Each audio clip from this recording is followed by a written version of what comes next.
Okay, chicos, let's look at Tener and Haber today. David, this one is for you. If you have a video request, ping me in the comments and I'll make it.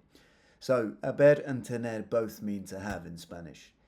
And first, I want to look at these conjugations of haber. So, hay, hubo, había, habría.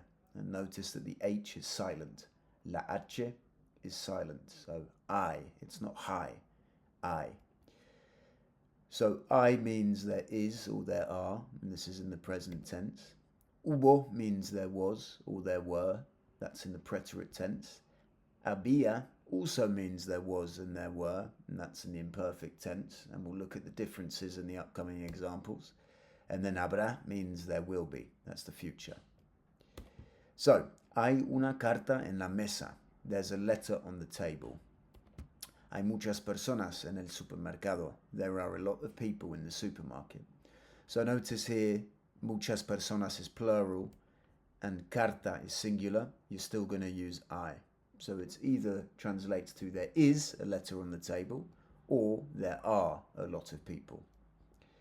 Hubo una fiesta anoche. The preterite tense. There was a party last night.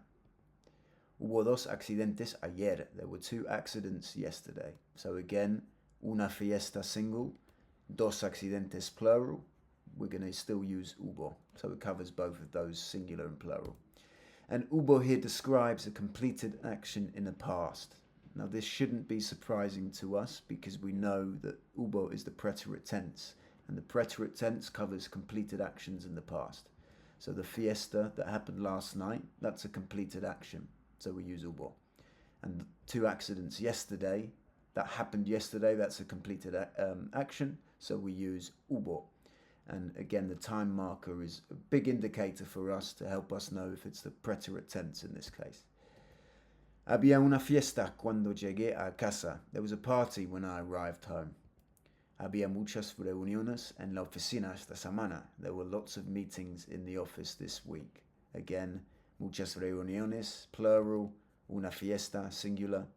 And here, había is describing descriptions or ongoing states of events in the past. So again, not surprising because we know the imperfect tense is descriptive, describing ongoing things and descriptions, whereas the preterite tense are things that have been completed in the past. And finally, the future, habrá, habrá. So the tilde, the accent on the A, habrá un libro en el estante. There will be a book on the shelf. Habrá varias personas en la fiesta. There will be several people at the party. And notice how the form doesn't change for singular or plural objects. We've gone through that. So those you just need to know, and you'll hear them come up so often in Spanish. So keep your ears on alert. And here's a little summary table, which we don't need to go over. And let's now look at the difference between tener and haber then. Okay, so we covered at the beginning they both mean to have. Tener is used to show possession. Tener is used to show possession. And haber does not show possession. Haber is used in the perfect and the pluperfect tenses. So haber doesn't show possession, it's used in the perfect and pluperfect tenses. Ejemplo, tengo un portátil.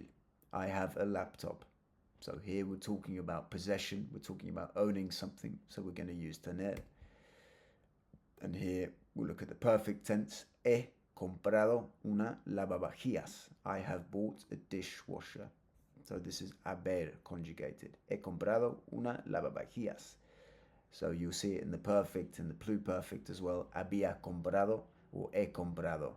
I had bought a dishwasher. So tener shows possession. Haber doesn't show possession, and it's used in the perfect tenses. Another thing, you can also use haber and tener when talking about obligation. So when you must or when you have to do something, you're going to use haber and tener when you must or you have to do something. And actually, you could also use deber if you wanted to. You can also use deber. So let's have a look at the differences between these three. Debo estudiar para el examen. Debo, I must estudiar, study So infinitive here, estudiar. I must study for the exam. And this is a personal thing. It's relating to me. I must study. I must study. Debo estudiar.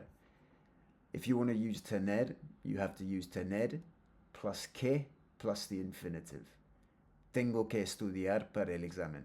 I have to study for the exam. And again, this is personal. I have to do it. Tengo que estudiar. So the slight difference here between deber and tener is deber is a little bit more emphatic and forceful. I must study. Whereas tener que is I have to study. And haber que plus infinitive. Hay que estudiar para el examen. One must study for the exam. That's impersonal. Okay, that's a kind of, comment you say. One must study. Hay que beber agua. One has to drink water. Hay que hacer ejercicio. One has to do exercises. So that's the difference between these things, and you can use that to, when you have a sense of obligation. So deber and tener que are similar, although deber carries a slightly stronger sense of obligation. As I said here, I must, that's deber, and I have to is tener. So, a summary, the three keys of this PowerPoint. Tener means to have and is used to show possession. Haber means to have and does not show possession. It's used in the perfect tenses. He comprado, he jugado, había tocado, había bebido. And haber and tener can also be used to talk about obligation. They must be followed by que. So you can also use deber, which carries a slightly stronger sense of obligation. So again, haber, tener, and deber can be used when talking about obligation. Those are all really useful things to know. I've summarized all of this, chicos, for you in a free handbook, which you can get in the description below. So do check that out. Pass it on to whoever you might think will need this. Persevera y triunfarás. Persevere and you will succeed. Keep showing up even if you don't want to. Keep supporting yourself. Keep encouraging each other. And keep speaking Spanish and making the world a better place. Un abrazo, chicos. Ciao.